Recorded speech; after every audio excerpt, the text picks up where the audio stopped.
This was a picture of our sleeping quarters that actually got hit by a mortar, came right through the roof. We got hit on a couple occasions with RPGs. At least 8 or 9 of my own company's vehicles that got hit with IEDs, you know, small arms fire constantly. During his 10 months in Iraq, Johnston County's Greg Gaines says he saw lots of combat and lots of chemicals. Well, there was the one time where you saw it coming from the distance. It was just a big cloud of yellow smoke. It looked like a dust storm at first.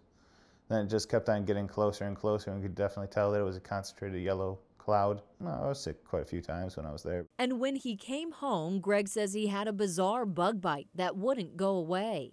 That's the scar from the sand fleet that bit me while I was in Iraq.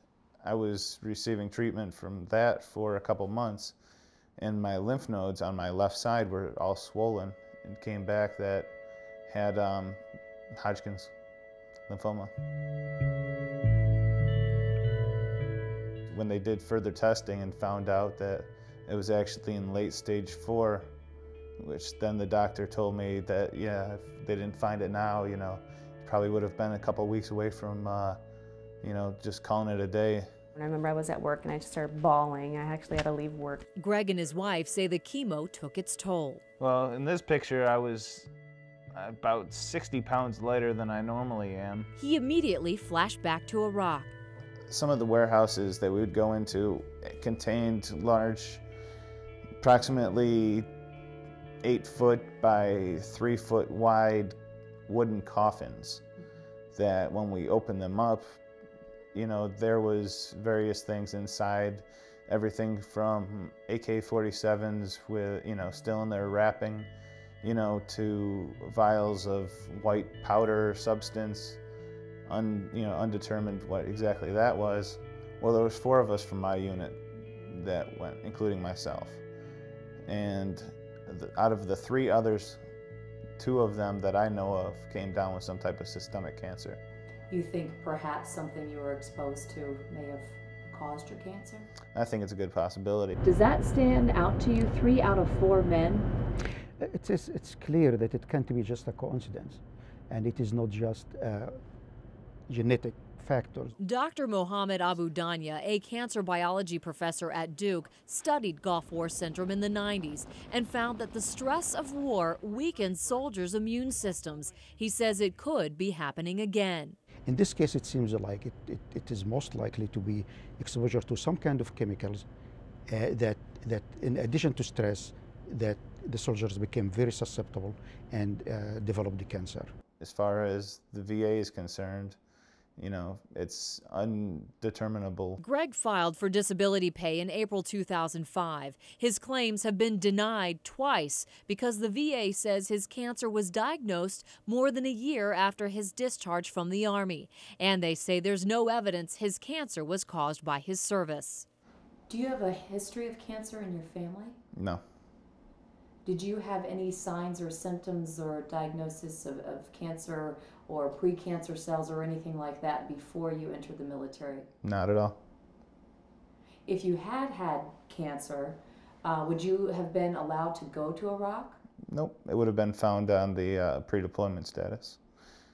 They do a very extensive medical, you know, check for everything, you know, not even just medical, but dental. And I mean, if you have a cavity, you won't be deployed. When Eyewitness News first contacted the VA about Greg Gaines' concerns, we were told that our government won't even begin looking into what types of chemicals soldiers may have been and could currently be exposed to until the war in Iraq is over. That it literally would take an act of Congress to deem that such a study is even necessary. Then it could be years beyond that to determine what type of health effects that exposure may have caused. Like it took decades after Vietnam for the VA to conclude that Agent Orange caused cancer in soldiers and birth defects in their children, disability claims that are still being paid today. If you look at the history of wars, almost in every war, there has always been problems with the soldiers after they come back from the war. Dr. Abu Danya says chemical exposure changes a person's DNA and can affect generations.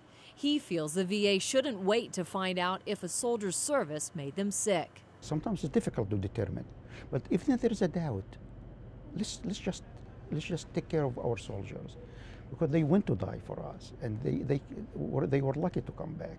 Even if they don't feel lucky. I mean, I really could care less about, what size check they send me. I just want them to, recognize the fact that this did happen.